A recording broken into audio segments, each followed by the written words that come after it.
Hi guys, welcome to my instructional video on the safe operation of the hand rotor. Before we start, we want to make sure we're wearing appropriate PPE. In this case, I'm wearing safety glasses and I'm wearing some steel-toed boots. First things first, I just want to talk about a couple parts of the rotor. We have a power switch here, turns the rotor on and or off. We have the base, which is adjustable and removable so that we can change the bit. I'm going to go ahead and take that base off, because I want to change to a different rotor bit here. Now we have the bit itself and the collet that tightens down on the shaft of the bit in order to secure it in place while we use the tool. Typically they're provided with their own wrench for loosening of the collet, so I'm going to go ahead and loosen this off so that I can change it to a bit that I want. In this case, I'm using a beading bit here on this piece of lumber just for demonstration purposes. I want to insert the new rotor bit till I have about 1/4 to 3/8 of an inch of shaft exposed past the collet. Then I'm going to go ahead and use the positive stop located on the side so that I can tighten with one wrench. Tighten that down.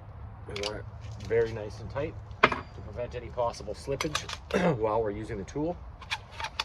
I'm going to go ahead and replace the base here. I think it needs a little WD-40. And adjust the base to the height that I want, the desired height that I want for the profile that I'm trying to achieve on my piece of stock. Then we have a cam here that we just want to close that locks the base in place. Now that my rotor is prepared to go, I want to make sure that I secure my workpiece. I never want to use a rotor with one hand holding my workpiece with the other hand. I want two-handed operation, and I want to make sure the piece is secure. So I'm going to use a couple quick clamps here, secure this to the table that I'm working on.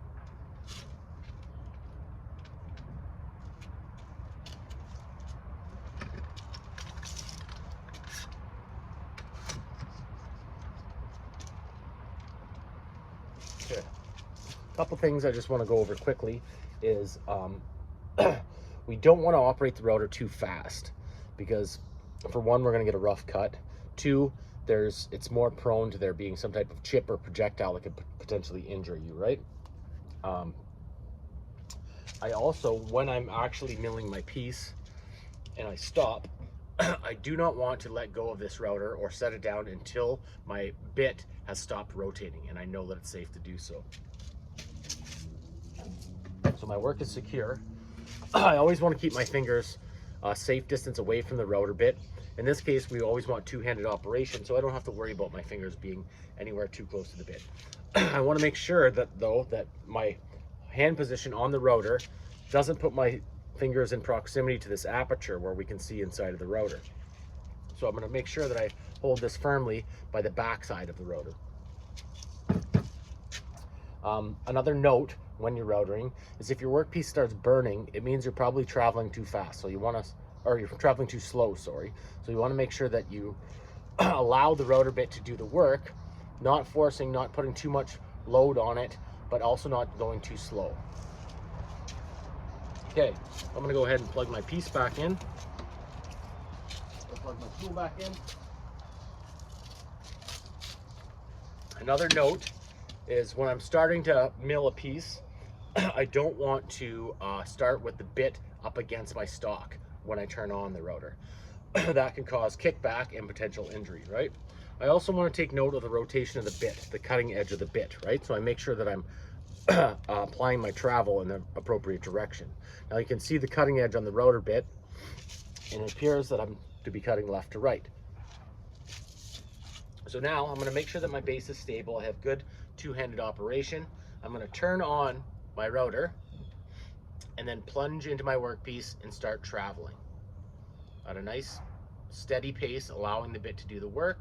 Then I'm going to remove it from the cut, turn off the rotor, and allow it to come to a complete stop before I set it down. I want to make sure that my body is a safe distance away. Anytime I have rotating parts, I don't want to be too close in case I have a piece of loose clothing, or if you have long hair, you want to make sure that's tied back. No jewelry, you don't want anything to potentially get caught or wrapped up in the rotating part. Okay, so my base is stable. I'm going to turn on the rotor, plunge, travel, take it out, and shut it down.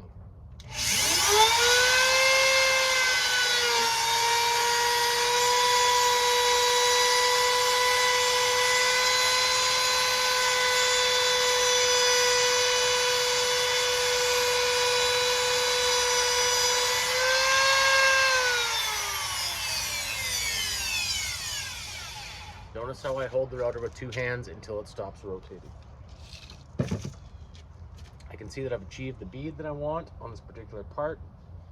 So that about wraps it up. Thanks for watching the video, and I hope you learned something.